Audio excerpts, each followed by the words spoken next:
My name is Jessica Mandanda. I am a women's rights activist and writer from Malawi. And I had the pleasure of interviewing Ellen Matupi and sharing her experience in the land rights movement in Malawi. When I think of reasons why land rights are important for women, I think of equality, I think of sustainability and security for women. Equal land rights and access empowers women to have a meaningful voice in decision making for the sustainability of both their lives and their children's lives. Do I believe that cultural practices surrounding land ownership should still be relevant in Malawi today? No. I think cultural practices around land rights and inheritance are long outdated, especially in the age of gender equality and the climate change crisis. It makes no sense to uphold practices that enforce control and oppression of women. We must evolve, and culture is very dynamic and we must allow change if we ever want our society to develop. In interviewing Ellen and learning of her efforts, I realized that there's a shift because of her drive and her passion, as she explained to me.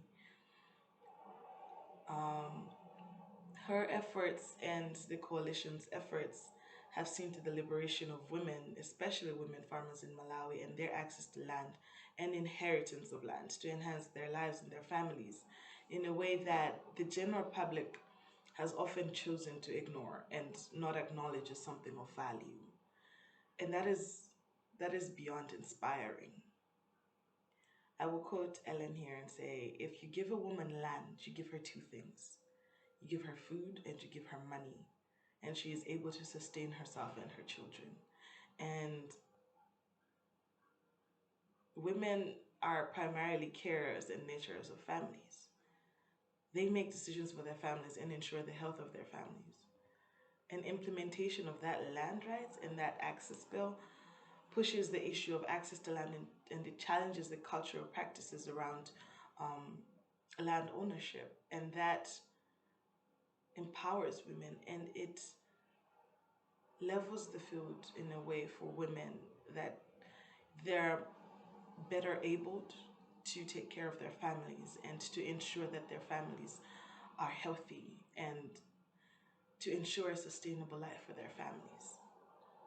Each and every year we hear of hunger. We receive warnings on the extreme changes in the weather and instructions on how to prepare for each and every one of those disasters. And every other year, things have gotten worse. Droughts, for example, in the last 2 years resulted to a lot of destroyed crops, leading to low harvests, which meant less food. Floods have destroyed farms and crops as well as other natural disasters, which meant reduced food production, which also led to increased prices, which was a very big challenge for a lot of women, given that women are the ones who ensure that their families have food. Each time we experience these disasters, women have felt the blowback harder than any other member of society because this meant longer days. It meant longer distances to find food and water. It meant twice as much work on their farms for food for their families as well as commercial use to ensure sustainability.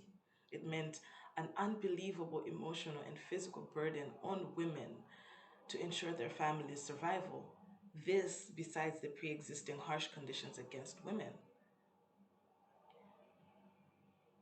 Whether we choose to accept it or not, women are primarily the leaders in the climate change crisis mitigation and adaptation. Women have, for many years, found ways to ensure food production and sustainability. I mean, we can look at the history of women like Wangari Maathai in Kenya.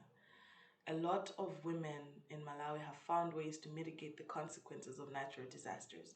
Even through our nurturing nature as women is why we are told we cannot be leaders. That same nurturing nature is why we figure out what to do, how to do it, and how to prolong and sustain ourselves through the climate change crisis. Because we know that we need to feed our families and we think long term.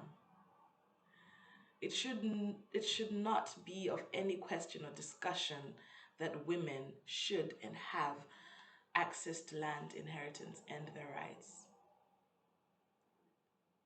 Oxfam, for the last couple of years, has championed and continues to champion and support the movement from its inception to today as the implementation continues. Through funding and the exposure of the women farmers, it's been highly important to the progress that has been made this far. I think overall the work that Ellen, alongside other activists for land rights and climate justice, is detrimental to all our well-being in our respective societies, and I hope our governments and that the civil society understand and that awareness and advocacy can reach as far and as wide in the country to ensure food security and gender equality. I think as a country we need that.